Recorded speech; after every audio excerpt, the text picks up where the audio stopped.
মিয়ানমারে সশস্ত্র বিদ্রোহী গোষ্ঠী আরাকান আর্মির হেফাজতে থাকা বঙ্গোপসাগর থেকে আটক ৭৩ জন জেলেকে দেশে ফিরিয়ে আনা হয়েছে।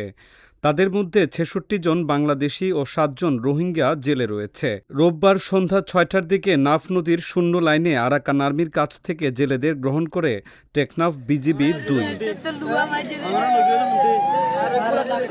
উদ্ধারকৃতদের টেকনাফ ট্রানজিট জেটি ঘাটে নিয়ে এসে প্রয়োজনীয় কাগজপত্র যাচাই বাছাই শেষে স্বজনদের কাছে হস্তান্তর করা হয়।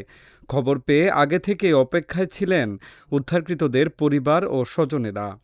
অপেক্ষায় থাকা পরিবার স্বজনদের সঙ্গে দেখা পাওয়ার সঙ্গে সঙ্গে সেখানে এক আবেগঘন পুনর্মিলন ঘটে। দীর্ঘদিন পর স্বজনদের ফিরে পেয়ে পরিবারগুলোতে স্বস্তি ও আনন্দ যেন উৎসবে রূপ নেয়। অনেকেই জেটি ঘাটে উপস্থিত হয়ে আবেগাপ্লুত হয়ে পড়েন।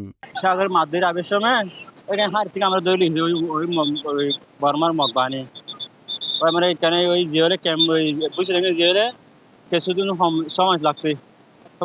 আমরা এই বাংলাদেশের নহবানি আমরা এখানে ইনশাল্লাহ তারা রহমত করছে, আমরা আল্লাহ আসি এখানে।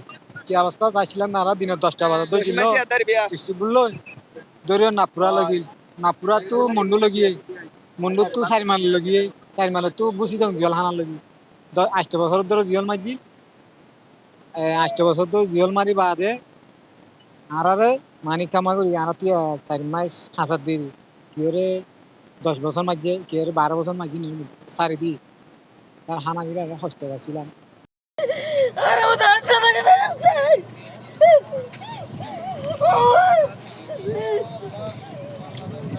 বর্ষ মানুষ এটা মগবাদী হলো ধরে লই দিলগুই আজ ইয়াতুন প্রায় 6 মাস আগে 6 মাস আগের পরে আর খোঁজখবর না হয় নফনের পরে হঠাৎ করি সেনাবাহিনী ঘুরান দেয়া আর খবর জানাই ফোন করছি হালিয়া এদের হালিয়া আমার ভাই আইন সঠিক নেই আন ২০২৫ সালের বিভিন্ন সময়ে বঙ্গোপসাগরে মাছ ধরতে গিয়ে বাংলাদেশের জলসীমা অতিক্রম করলে তাদের আটক করে আরাকান আর্মি। পরিস্থিতি বিবেচনায় মানবিক দৃষ্টিকোণ থেকে অগ্রাধিকার দিয়ে আরাকান আর্মির সঙ্গে যোগাযোগ স্থাপন করে কক্সবাজার অঞ্চলের নিরাপত্তা বাহিনী। এর ফলে প্রথম ধাপে ৭৩ জন জেলেকে দেশে ফিরিয়ে আনা সম্ভব হয়েছে।